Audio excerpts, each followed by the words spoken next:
The world looks insane, doesn't it? But here's the uncomfortable truth. The real madness isn't out there in the streets, in the news, or in the chaos you point to with your finger. The real madness is that we keep playing along. We know it's absurd, and yet, day after day, we climb back into the same broken ride and pretend it makes sense. Look around, people racing through their days as if someone promised them a medal at the finish line. Eyes glazed over, bodies tired, souls half asleep. Everyone rushing, consuming, complaining. They complain about work, about relationships, about money, about the emptiness they feel when the lights go out at night. And still, they wake up the next morning and repeat the exact same script. Like actors stuck in a bad play who refuse to leave the stage, even when the theatre is burning. And here's the bitter bite. We've all done it. You, me, the people we love. We've all marched to the drum of madness at some point, thinking it was just life. We convince ourselves it's normal to drown in stress, normal to carry anxiety like a badge, normal to feel empty inside and call it adulthood. But deep down, something in us whispers, this isn't it. This isn't living. That whisper? That's your real self trying to cut through the noise. But most people ignore it. Why?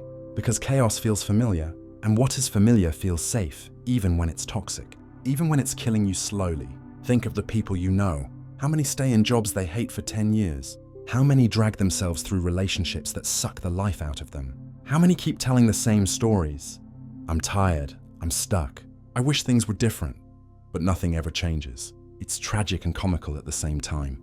Like a prisoner holding the key in their pocket, but insisting the bars are made of steel. And maybe that's you right now.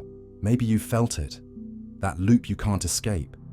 That nagging feeling that you're living in a world, gone mad but can't find the exit. You tell yourself, it's the system, it's the government, it's the economy, it's my boss, it's my partner, it's bad luck.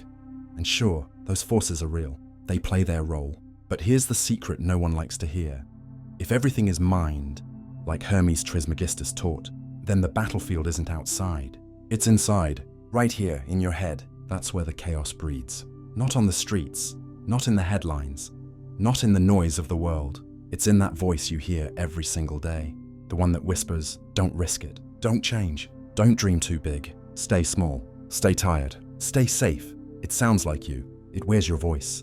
But it isn't you. It's just a remix of everything you've absorbed. Parents, teachers, culture, advertising, society, layer upon layer until you can't tell the difference. And because you don't question it, you mistake the echo for truth. But let me poke you here.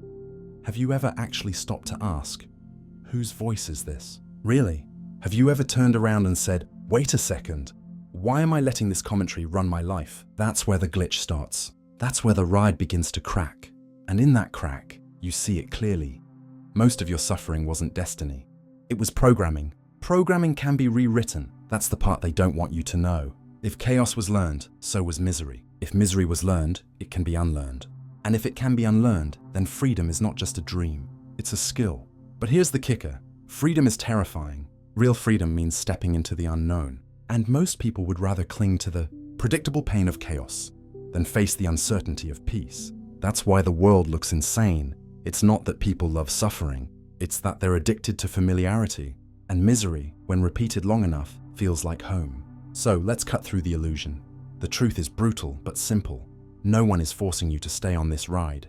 No one is making you carry the noise. The bars on the cage? They're paper. The lock on the door? It was never locked. You've been tricked into thinking you're trapped, but you're not. And the moment you see that, the moment you decide to stop playing along, the game glitches. The program starts to collapse. Now, let me ask you this. How long are you going to keep paying the price of chaos? Another year? Another decade? Another lifetime? Or will you pull the emergency brake and step off? Because here's the uncomfortable reality. The same mind that creates insanity can create harmony.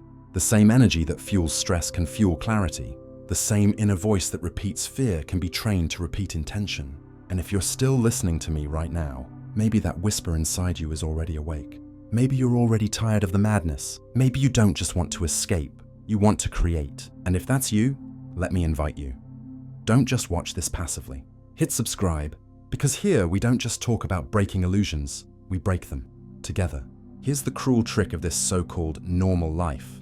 What feels inevitable is often just repetition dressed up as destiny.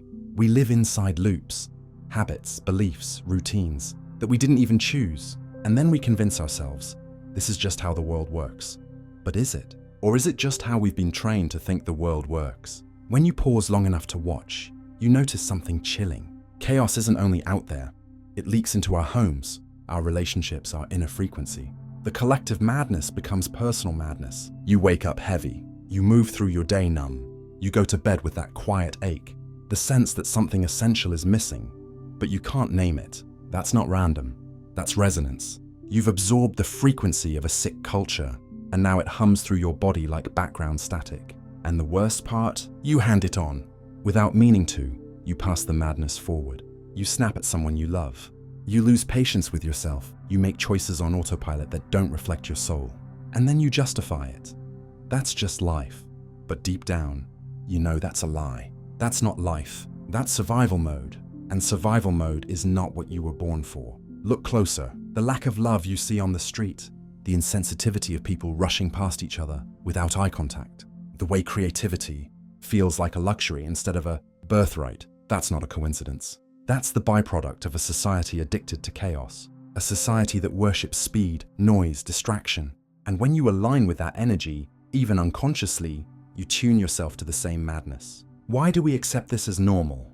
Why do we call burnout adulthood, and numbness responsibility, and emptiness success? Isn't it strange that so many people brag about how tired they are? Isn't it strange that silence makes people uncomfortable, but endless noise makes them feel alive? It's upside down, and yet, we've been conditioned to bow to it as if it's sacred.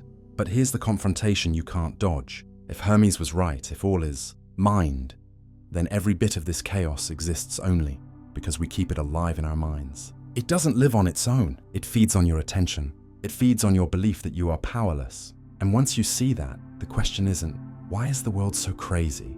The real question is, why do I keep accepting this madness as mine? Pause and let that sink in. Because if you can live inside a vibration of chaos, then you can live inside a vibration of harmony.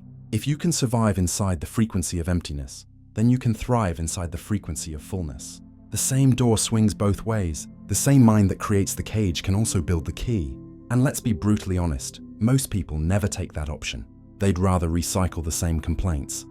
Mondays are hard, love is complicated, money is scarce, life is unfair, over and over. A script they never dare rewrite. But here's the bite, you're not most people. You wouldn't be here if you were. If you've made it this far into this message, it means something in you is already resisting the script. Something in you already knows. This cannot be all there is. So why wait? Why keep clinging to the chaos as if it has something left to teach you? It doesn't. Misery doesn't make you noble. Anxiety doesn't make you worthy. Emptiness doesn't make you strong. Those are lies whispered by a culture that profits from your exhaustion. Think about it. Who benefits when you're drained, distracted, too tired to dream? Not you, not the people who love you. The only ones who gain are the systems that sell you anesthesia. Entertainment instead of meaning. Consumption instead of creation. Chaos instead of clarity. And here's the crack in the illusion. The very moment you stop calling this madness normal, you start to reclaim power. The ride only spins because you keep your ticket in hand. The loop only runs because you keep pressing play. And the instant you say enough, the entire program stutters. But let me warn you, that moment is uncomfortable. It feels like stepping into nothing, like walking without a floor under your feet. That's why so many people run back to the cage. They mistake familiarity for safety. But safety isn't in the cage. Safety is in your own power. And once you step into that, you'll see what was hidden all along. The chaos was never the truth. It was just a habit. So, let's be clear. You don't have to settle for a life on repeat. You don't have to keep echoing the madness that drains you. You don't have to call chaos your home. You can stop. You can choose, right here, right now. And that choice, scary as it feels, is the first crack of light breaking through the madness. Because if the world truly is mind, then your mind is the lever that shifts it.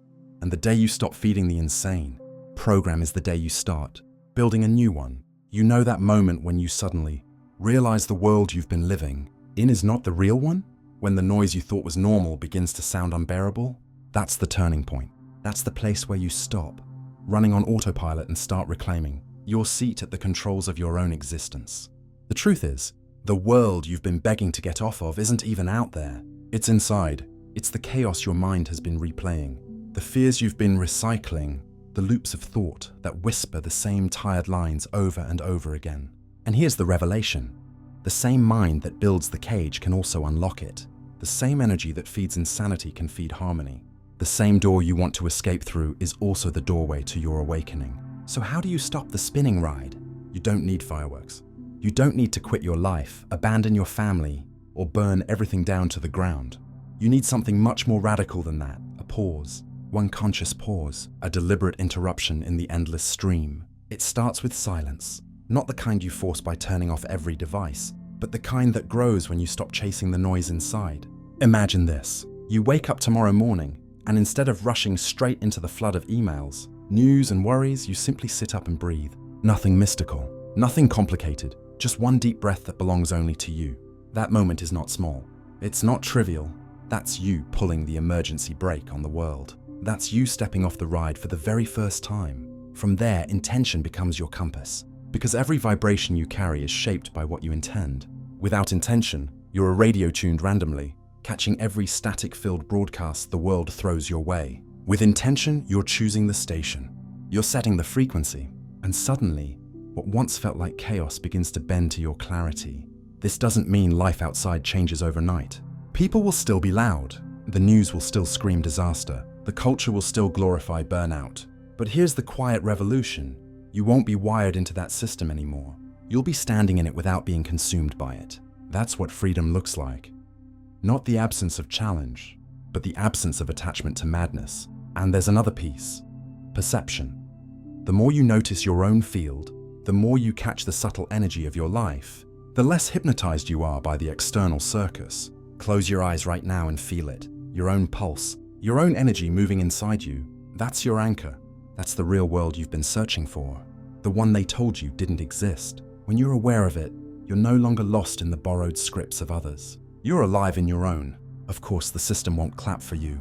People around you might laugh or roll their eyes, or even try to drag you back into the chaos. They'll call you unrealistic. They'll say, that's just the way the world is. But listen closely. That's not truth. That's resignation. That's the language of people who forgot their own power. You don't need to argue with them. You don't need to prove anything. All you have to do is live the proof. Because nothing is more undeniable than a human being vibrating in clarity while the rest remain trapped in noise. And here's the gift no one talks about. When you free yourself, you don't just change your life, you shift the collective. Your frequency doesn't stop at your skin. It ripples. It touches rooms, conversations, even strangers you'll never meet. Every time you refuse to sink into the madness, you are quietly rewriting reality itself. So maybe the question isn't, how do I get off this world? Maybe the question is, how do I stop feeding the one I never chose in the first place? That's the real rebellion. That's the awakening Hermes hinted at when he said, all is mind. He wasn't just describing philosophy.